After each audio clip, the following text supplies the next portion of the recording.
كندر حديث أولا أبردوا أريدو كون إفيل أمري يمير قول أتني يقال نوي أبرد إذا دخل في وقت البرد أتني بمعنى ستبي ناتي إرسائي أتقول كتاتنا أتسيد أبو بدون مثال من بأدي ونكو بأدتا يكون كعرب كأنجد لمن دخل نجدا أو كأنجد ونؤنات نجد كأنجد سبيني أنجد بمعنى كوني لمن دخل نجدا كأنات نجد أي بني أبردو كإذا دخل وقت البرد ستي وقت كبت سيد أدوناتي وأتهم بإن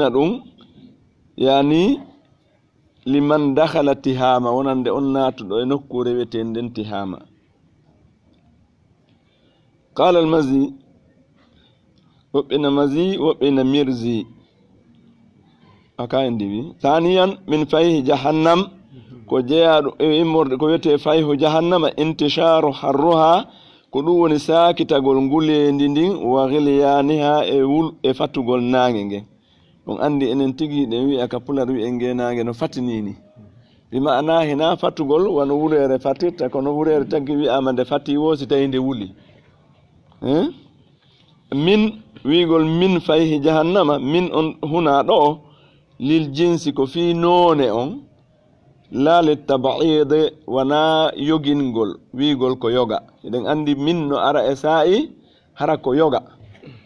ومنهم من يستمع عليك يعني نجوغا اما بيبنو هديتو اما حتى اذا خرجوا من عندك من انكم للتبعيد اما من ان دوكو اريكو للجنس باي من ان ارا غولو ديدي فو اي كوني دوم من جنس فيه جهنم كونون غو اي فوفال جهنم دين كونغي فوفتا باي هنا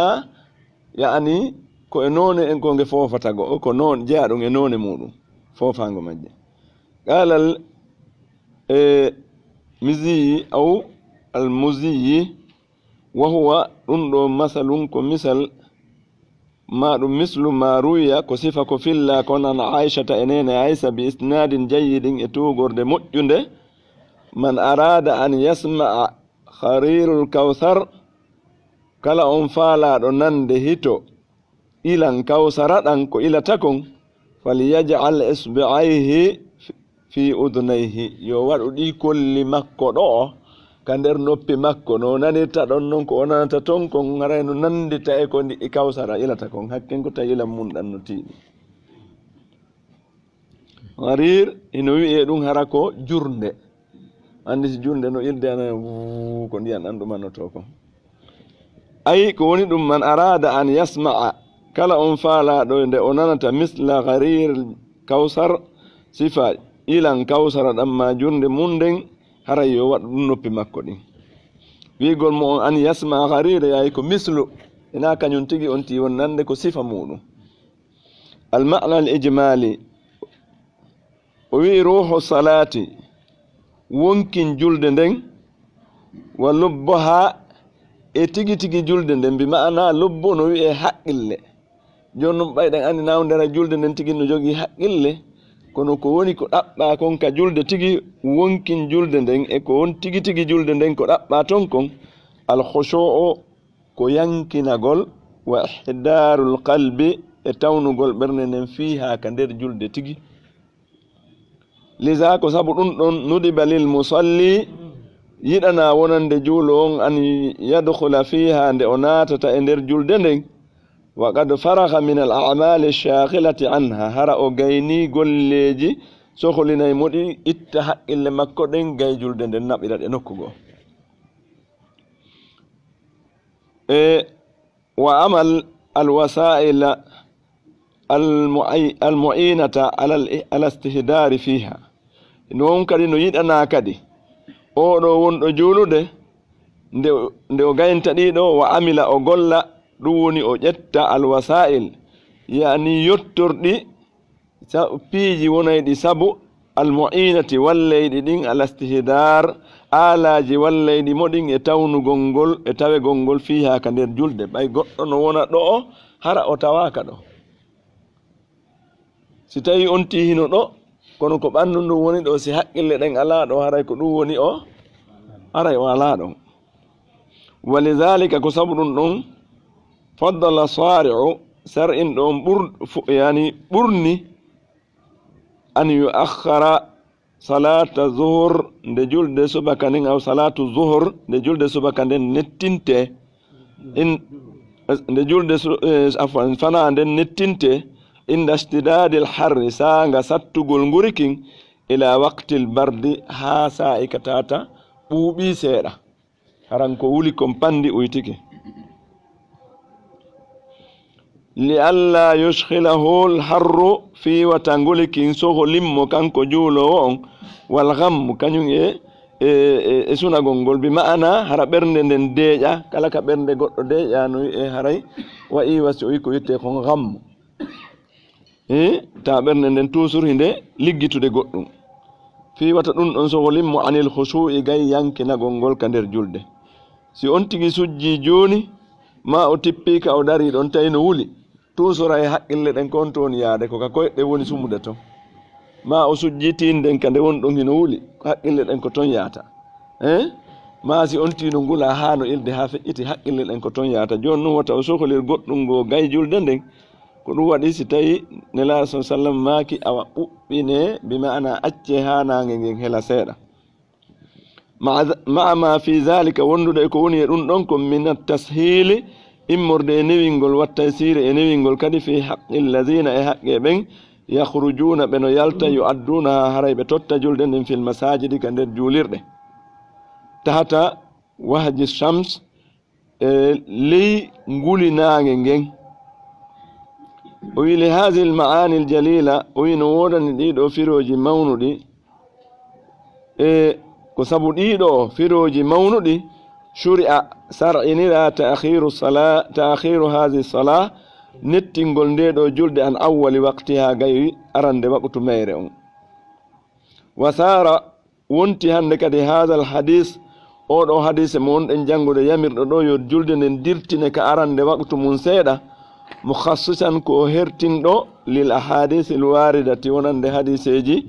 aruɗi ɗin fi fadli awwalil waqti fi yewtuɗi fi ɓural juulugol julde nden ya farilla nden ka arande waqtu o ɗin ɗon ɗi ari hiɗi huɓintini oɗo hadise kañum ari kanko himo hertini ko on ɗum mo hertini fana on gay waqtuji luttuɗi ɗin go'o ɗiɗi kadi mo hertini e tan gay tanji luttuɗi ɗin yani mo hertini e waqtu on ko wi'a kon ko si ngulikin satti hina e waqtuji ɗin fof ɗiya kañum kan no artum wi wondema juulugol ka arande waqtu ko ɗum ɓuri moƴƴude wano jangirɗen noon e hadiseji feƴƴuɗi o wi ma yukhadu min alhadis ko ƴettete kon e sharia e oɗo hadise awalan ara nun ɗum istihbab ta'khiru salati zuhur ko yiɗede nettingol julde fana nden fi shiddati alharri ka sattugol nguli ila an yabrada alwaqtu ha tan on ɓutta seeɗa wa tankasiru alhararatu ngulikin hela qala alulama'u karamukoɓe maaki laysa lil ibradi alana ɓuttingol gol seeɗa fi shari'ati ka sari'a tahdid kernugol wi'a ko gila ɗo haa ɗo o woni haray ɓuttinama toɗɗagol kenna wa bayyana san'ani imamu san'ani sharhu ɗo on bulughul maram nde wiyetende subulu salam o maaki anna al aqraba ko ɓuri ɓattade kon fil istidlali ka dallinorgol ala bayani miqdariha e ɓangingol embere ko ɓuttinte kon ma akhrajahu shaykhan ko konko shaykhu ɓen ɗiɗo yaltini ɓe filli min hadisi abi dharrin e hadisi abi dharr on qala o maaki kunna min latinoke kanko abu dharri omo maaka o wi min latinoke fi safarin ma annabiyi sallllahu alayhi wa sallama tawi meɗen wondi annabijo mo jamɓe kisi woni e mum fa arada almuaddinu noddinowo on faandi an yuaddina lizuhri nde o noddinanta fana on فقال نلا دماك أبرد بطي ثم أراد رفت أفاني أن يؤذن لندين تكدي فقال له نلا دماك نمو أبرد بطي حتى رأينا في الطلول هامي يعني فويريجي تلويكوي تلول أرون واسكو بولار نغالتي wolden ko pel ko ka tuuti kono hara hewta fello jano ko wiyete tilla jonnon sikki dum ko tulde wiyete kamene ko jam mum o woni tulul fa huwa yurshidu kanko o do himo sahabajo on do ma dum nelaado himo tindina ila qadri al ibrad yani o do onno o do amiru sanani himo bangina do ko be fillito kon wonde ma ila qadri al ibrad faade embere butti gongol ko ber honto wa annahu ko woni gol on tan wonkun kanelaado maki don yom buttin ko ha honto ko zuhurul fai'i ko feeñugol foyreji din yani dowdiji din lil judradi wonande maadiji din wana hawi hay ko nandi mo tay joni woni nange jippike ha tawi tulde wadi dowdi ma dum mandi wadi dowdi haray holli wonde ma nange nge heli seeda ko embere o embere do e jopi ثانيا أن الحكمة في ذلك ننجنجل في سرئنede butingol do huwa dum talabu rahatil musalli ko dabbugol fowtere wondo juulude on ko yo hebu ko yete kon fowtere ka bernde makko ka wonki makko li yakuna ahdara li qalbihi yutawhara dum buri bannude bernde makko den buri de tawnude ka der julde wa ab'ad harako dum buri woddinde lahu wonande mo anil qalaq gay e angal deejugol wonki ko yete qalaq ko tata benden no yahada seeda ndeeta don kande yahida seeda ndeeta ande yahida seeda e sa'iji go no fire kulol do non nandi hina hulugol kono ko angal deejugol won berne nen salisan tati on annal hukma no nyaawonde yaduru hino yilo ma illati wondude ella mum on naawigol kadi ko be fo buttina tunnangem ma aduna on fo maliyeji din fo ma dum e sa'iji din fo ko buttini nyaawonde nen sharia on ko woni nyaawde do ko wondude ella on famata wujida al harr tuma kala fo nguri kin hebi fi baladin elidi tandi wulay ha tawa sonje juulo ben wujidat al fadilatu at ta'khir ontuma haray bural nettingol julde den hebike wa amma al biladul barida amma leede buubude den leede buttude den masalan wano kame en gaene nangi ala wulde kame en do e de leede me en e ko wayi wano do ha tawa goddo dun sonje goddo gay juulugol pandi ka yimma yahugol ko juulide fali faqdiha hadhihi al-illa sabu wasede yani sabu fadugol de do leede buubayde o do ella kinguli do la yustahabbu yidataake don den ta'khiru salati fiha nettingol julde nen e den don leede gay wagutu mum suba don rabi'an nayon zahirul hadith ko feñi ko e hadith on wal mafhumu e ko fama ko min al hikmati kan nyenjal sari'a on fi hadha at-ta'khir e gol nettingol do anna al hukma amun fi haqqi man yu'addi salata jama'atan fil masjid wonde ma nyaaworde hinde huubiti e haqqe on tawaydo no totta julde den ka jama harako ka juulirde kadi o yata o tottoya e hombo kadi wa man yu'addiha munfaridan fil bayt e on tottaydo kadi julde den harako kanko tun ka der suudu makko li annahum ko wadi kambe yashtarikuna hibe kafa fi husulil qalaq e hebugol ma ande ma perendem ma ande min al harri immorde ngulikin aski goddo nona ka suudu mum kattano wuli haade ngandi leede go wulay ha tawa hay suundu awem boto ko nonirta der ton taynano Allah adiri ni joni tawa leede buyno hetti kilmatiseji no wodi khamisan joyon annahu yushra'u lil musalli wonde mano sar'inana wonande juulowo an yu'addi salata nde o tottata julde nen ba'idan harako wodditido an kulli shaghilin e kala ko sohlinta an ha gay julde den wa mulhin e kala ko laawata bernde makko nden kala ko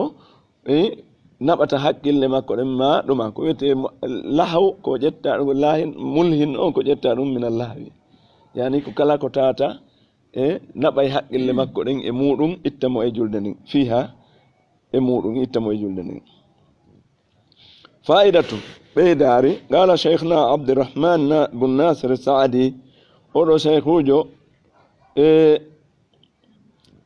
cheikh abdourahman bun nasir saadi en andi ko gandu sawdi en jo mawɗo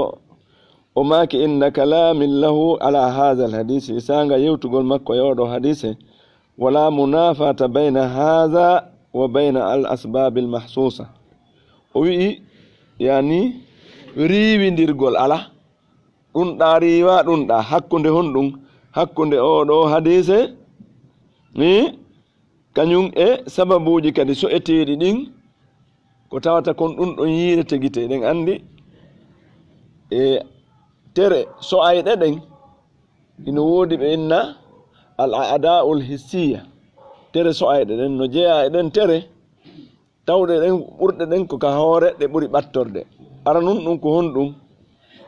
ko gite ɗen al aynani min a'da'il hissi ɗiɗaɓum ɗum ko al anf kinal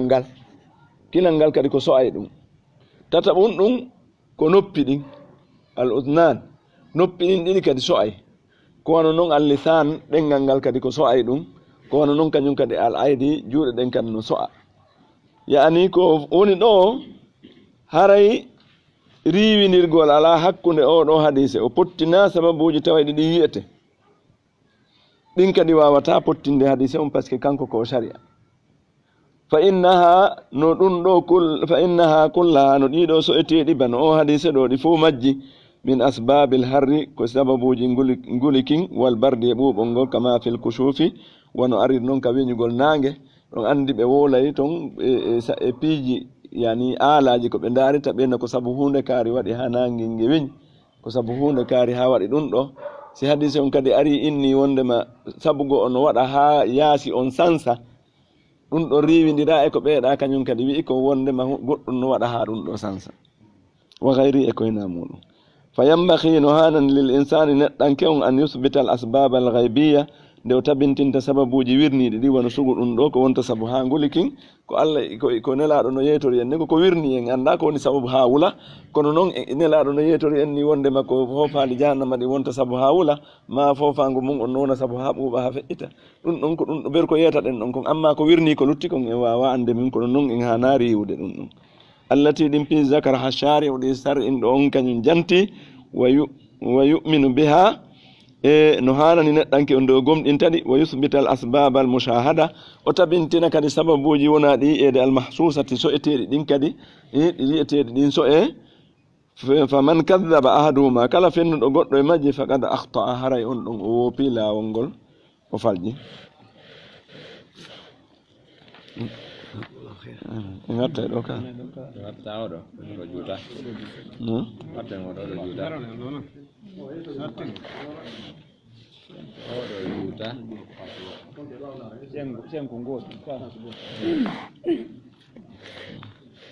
ko aroya ɗon ɓuurimo juutude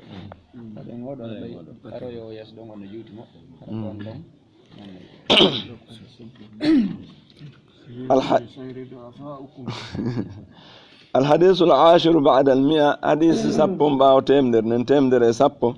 عن أنس بن مالك رضي الله عنه تتنام وصحابة جدو وماكي كنا نصلي مع رسول الله صلى الله عليه وسلم مونين مدن جولي دا إنلا دم جمع كسيمون في سدة الحر كسات غلغلي فإذا لم يستطع أحدنا ستويوني قطع أمن واوالي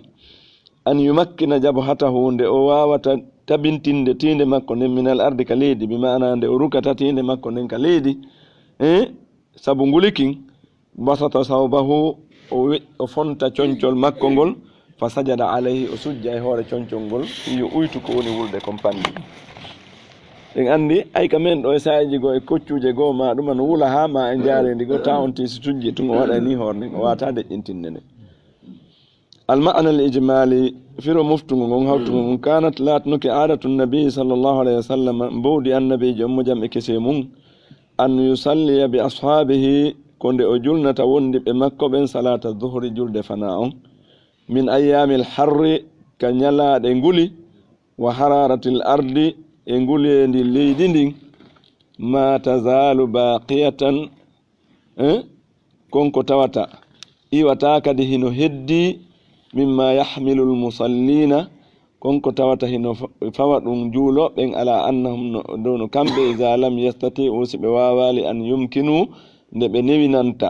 jibahum tiiɗe maɓɓe ɗen fil ardi ka leydi basatu siyabahum ɓe fonta conci maɓɓe ɗin fasajadu alayha ɓe sujja ɗon bi ma'ana ko nelaɗo waɗayno ɗum ɓe wi kadi serata no heddi ha joni no wodani juuloɓe ɓen si tawi woni tum ɓe wawata sujjude direct ka leydi haray sonjay ɓe nguleni ndin ha ɓe ronka heɓude deƴere nden ka nder julde haray yoɓe fontu conci maɓɓe ɗin ɓe naɓatiɗe maɓɓe ɗen ɓe sujja e hoore muɗum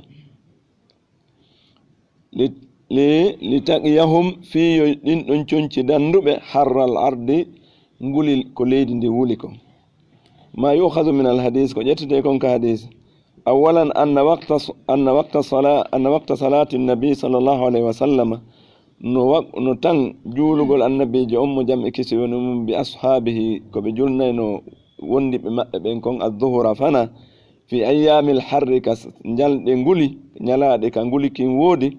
huwa ɗum bada inkisari hararata shamsi ko ɓaawo helugol ngulendi nange ngen ara ɗum ɗon heeli seeɗa bimana uytike wa baqa'u e heddagol atharuha batteji mum fil ardi ka leydi saniyan ɗiɗi an jawazu sujud ala ha'ilin min thawbin wa ghayrihi dagagol juulugol ngol e heedode immorde hara ko conci ma ko hina conci wano tapi e ko nandi e mum indal hajati ilayhi saga haton jingol e ɗum ɗon min harrin sabu immorde e nguli feƴƴituki wa bardin masi ko ɓuuɓol kadi feƴƴitugol wano ka nees jippoto ma ko nandi e mum wa shawkin ma hara ko garñe hara ko garñe woni ton ko barminta shawko on no wi'ede bullal ɗo joni masalan goɗɗo yahi e boowal hingal sunna andi singal sumi bede haray no waɗi ton ko wiyete garñe no waɗi wa bullo e bullo onti sujjay tun barminamo ma ka geenoyi wa'a masugo ɗin ɗon piiji wona hawi zalika e ko nandi mum wa ba'dul ulama yoga e karamo ko ɓen fasala fi sujudi ala al ha'ili ɓe fensiti e juulugol ngol e hoore heedode nden ɓe wi'i iza kana munfasilan anil musalli si tawi hara ɗum ɗon hino sendodiri e juulowo on bi ma'ana na ko coñcol makko ngol tigi ka sajadati wano tapi on ni wana hawiya e ko nandi e mum walaw bila hajatin hay si tawi wona haaju si tawi wona yani ɓe sendidiri yo joni wigol yonti sujjo e hoore coñci mum e sujjugol heedode ko heedi mo e leyndin ɓe ko ɗum ɓe sendidirɗo bana siko tawi ko coñci on tiɗin ko newantomo yo sujjo e majji ko so tawi hara ganto no woodi ko woni mo sujjinde amma noon si tawi woni ko goɗɗum ko tawata hina ko o ɓorni koko weƴƴita ɗum ɗon heedu mutum e leydi haray so haton jina wigol sabu ngu leydi ma sabu ɓuuɓol mo wawi sujjude mum wandi si ɗum ɗon newanoke haray no hande juuliɗe ɗe watanoke weƴƴitede tapiji ɗin sera e sera par ce que haray naka leydi ndi towna sujjede bila karaha ko alda e añede wa in kana muttasilan bihi si tawi noon hara koko jogodiri e juulo mbi mana koko ɓurni kon ma ko o wani kon ka tarafi thawbihi wono sera coñcol makko ngol fa yukrahu hino añede o fontata ɗum ɗon o sujja e mum illa ma al hajati si wona hara ko haaju addi e mum wano nguli en ndimma ɓuuɓol ngol at-tawfiq bayna al hadisayni joni noon hawridirgol yitindina hakkude ɗe hadiseje ɗiɗi o ɓaawo ga wiiɗo on koyo acce ha ɓutta si juule fiwata yimɓe ɓen sujju e wiiɗo on si tawi no wuli ko sujje e hoore mum andi wayi wasi kanje ɗiɗi e ay wasi lutodira e woni par ce que si accama ha ɓutti awa haray ala sunnude ka si wi'ama awa kadi no sellaka onti sujja e mum hara goɗɗum no heedi mo e nguliki haray on ɗum ɗon kadi dagini wasi tawi yo juule ka wuli ɗon joni noon karamo ko ɓen toujours ɓe seeɓi fondoji ha feƴƴiti ɓe famay ɓe sendide o wi zahiru hazaini l hadisayni o wi ko feeñi ko e ɗeɗo hadiseji ɗiɗi almutaqaddimayni feƴƴude ɗin o ɗiɗi jannguɗen ɗo ɗiɗi at-ta'arudu ɓuruni ko piyodirgol way wasi kanji ɗiɗi lutodir seeɗa ɗi piyodiri walisa ko saabu ɗum ɗon hawalal ulama o karama ko ɓen eti at-tawfiq baynahuma feppidirgol hawridira hakkude majji kanji ɗiɗi wa ahsanu ma qila fi dhalika ko ɓuri moƴƴude e ko yewta kon e ɗum ɗon ما ذهب إليه الجمهور كوكو جمهور لما أبور بدود ذكرم كو بياره منكم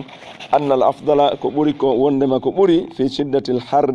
كساتغول غولي الإبراد كبوتين غول سيد أنا نجين ما كبو أتغول هانغولين دين ويتو كما في حديث أنس رضي الله عنه ونونير نونك حديث مو أنس في الليلو أنهم نكم كانوا بلات نك يبرودون بالصلاة يبوتين جولدن ولكن كوني حرارة الأرض باقية كونو هارا ينقولي لين نهدي فامي وي وببوتيناي كونو حتى كونكو ببوتين تادون تاوا لين دين هاجوني نقولي هاي سنانجن تو هيلي سيرا كونو نقولي لين نهدي أكا نقولي لين هدي دونون كونو نوم بيا ميرا آوا يوبي فونتو دوما بسوجة دون هراكا بسوجة تادون باي دون كو جانتي كفي سوجي قول تيرا دين هولي هارا نغاسا ندارو اي منجولو كونو تيرا دين كنجون سوجي هاجون نقولي لأن بأن برضها كواني بوتوغول بردها كو بوتوغول يعني ليدين يتأخر دون نتي نسيدا في شدة الحر اندر ساتوغول غوريكين كثيرا كودودي يعني هرانغوريكين هايسين وولنو مو اسكيت كانكي كي ويتو كون هارا ليندين ادين ولي ها جوني فيحتاجون بهاتونجين الى السجود على حائل بهاتونجين سجوغول e hore hedode وليس المراد لا تاكي كو فانداكم بالابراد بوتيغول المطلوب دباغول an tabrada al arda ko yo lendi buubu kayri kadi ko acca lendi buuba ndi butta balil muradu wurin ko fanda ko an tan kasira ko de helata de uytoto hiddatu hararati shams yani yani kerol ngulendi nangi yani embere ngulendi nangi ngen wa tabrudal ajsam balli din kadi surta seeda kanji kadi butta seeda ara nguli ginduda e majji pandi Allahu akbar sallallahu alaihi wasallam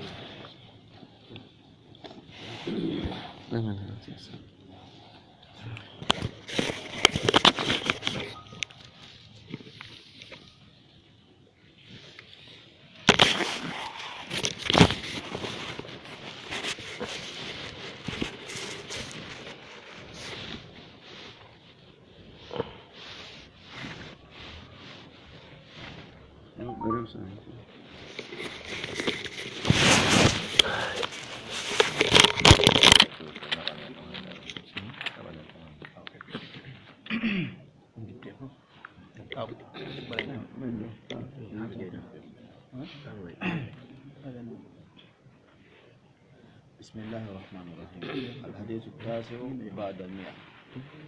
حديث جينا يبؤون باو تيم دريم عن عبد الله بن عمر وأبي هريرة رضي الله عنه بيدو في اللي كوند منا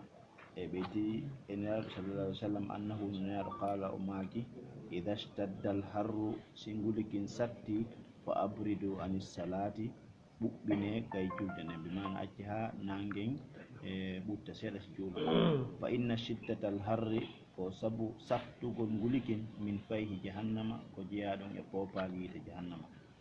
غريب الحديث تنغر كل دين ما جاننا دين كحديثه أيوة كل دين كحديثه أولا أرنون أبردو بنيره أي يقال بنويه أبردا وبني إذا دخل سيوناتي في وقت البرد كسانغا بوبل كأنجدا wano natugol ay liman dakhala nagidan yani on natudo ende ko wiwetende najid wa athama liman dakhala tihamata ma dum